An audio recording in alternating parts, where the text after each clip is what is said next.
11Alive News Primetime on the ATL starts now. It's prime time, coming up just days after he was released from Emory University Hospital. Former President Jimmy Carter is back in the hospital tonight. And a Georgia case goes before the U.S. Supreme Court. Why the state is trying to prevent the laws from going online. And we welcome you to 11Alive News Prime Time on the ATL, the Big 36. I'm Jeff Ellinger. And I'm Jennifer Bellamy. We are also streaming right now on the 11Alive YouTube channel. Let's give you an update now. We begin tonight with former President Jimmy Carter, who's back in the hospital. The Carter Center confirms he was admitted to Phoebe Sumter Medical Center in Americus over the weekend as he battles a urinary tract infection. President Carter is 95. You'll remember he was released from Emory just last week. He had a successful surgery to relieve a brain bleed caused by a series of recent falls. Now, the Carter Center has released information about this, saying that President Carter is feeling better and looks forward to returning home soon. He had hoped to return to teaching Sunday school at his home church in Plains, Georgia this Sunday. But according to the Marathon Baptist Church website, he is not expected to teach on neither December 8th nor December 22nd. We'll, of course, keep you updated on his condition on the 11Alive app. An internal City of Atlanta report shows that 19 homeless people have died from hypothermia in the 2-year period between January of 2017 and 2019. The majority, 18 of those, died after Peachtree Pine closed its doors just a couple of years ago. Elwin Lopez got a hold of that internal report and joins us now from the newsroom. Yeah, Jennifer, and this report isn't new. It was submitted to the Deputy COO's office in April, and yet the city is still struggling to find a solution. Peachtree Pine Shelter was Atlanta's largest homeless shelter, and it closed down in 2017 after years of politics and lawsuits. It was considered a low-barrier shelter with 800 beds. Now, I spoke to council member Antonio Brown today, who says he read the internal report and agrees that more needs to be done to address the issue. This is bound to happen. This will continue to happen until we can address this problem and come up with a permanent solution around the issue of deaths within homelessness, within hypothermia that homeless folks face every day that they're on the streets in the cold. And it's expected to be a cold one tonight. Another important thing this report pointed out was that these deaths occurred as early as the end of October. The report suggesting that outreach to homeless individuals on the likelihood of freezing to death in November is crucial. Now to another big developing story. Reports tonight that Governor Kemp will announce his choice for Georgia's U.S. Senate on Wednesday. Sources say that businesswoman Kelly Loeffler is his pick for senior Senator Johnny Isakson's seat. Now, while she may be unknown to voters, Loeffler has been a very active donor to Republican and a few Democratic causes as well.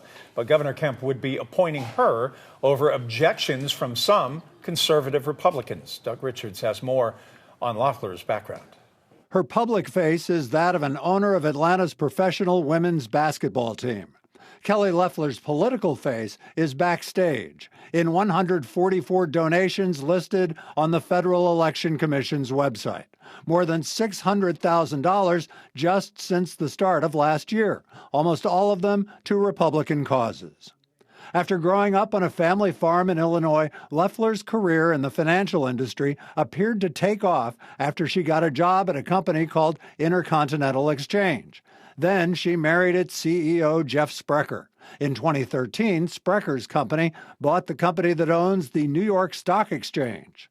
Wallmine.com now lists Sprecher's net worth at least $500 million, which means, as a politician, his wife Loeffler may have the means to finance a statewide election. If you can kickstart your own campaign by putting in hundreds of thousands of dollars, if not millions of dollars, then you're one step ahead. Just ask a millionaire candidate turned Senator David Perdue. Kelly Loeffler became co-owner of the WNBA Atlanta Dream. This photo of Loeffler and Democrat Stacey Abrams has been making the rounds because the team reportedly employed Abrams' law firm. And Loeffler's campaign contributions have included Georgia Democrats, Congressman David Scott, former Congressman Jim Marshall, former Congressman John Barrow, plus from Iowa, Democratic former U.S. Senator Tom Harkin. I don't think it's an ideological thing.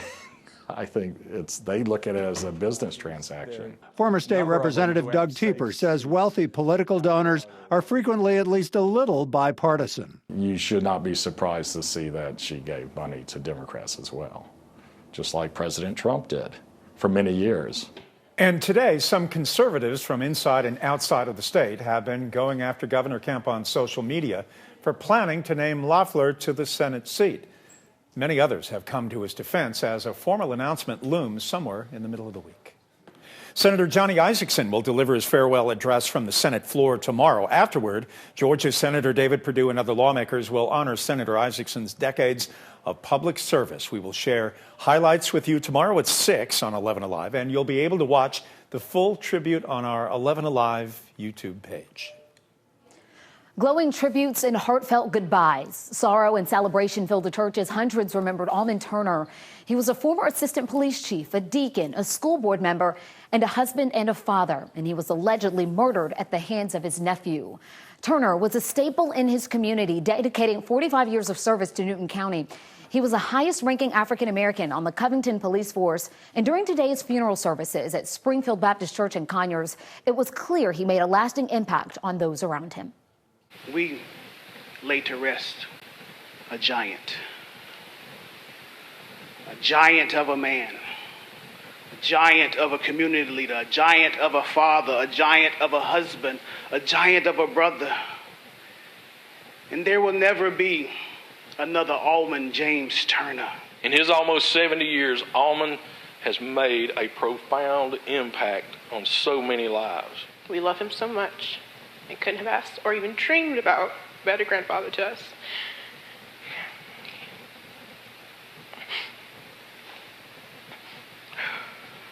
He did so much for us.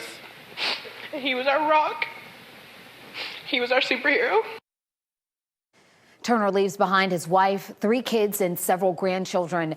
His nephew is now facing murder charges. Christopher Denson is accused of shooting and killing Turner at a family event in Mississippi following an argument. Coming up, the state is trying to keep its laws off the internet. Today, this case went before the U.S. Supreme Court. Well, just look at the cold air in place that we have out there right now. That colder air is going to be with us tonight, and then warmer air starts to move our way. I'll let you know if that means rain will come with it. And don't forget, we are streaming right now on the 11Alive YouTube channel. Subscribe and join the conversation in the community section. We've got more 11Alive news and primetime up after the break.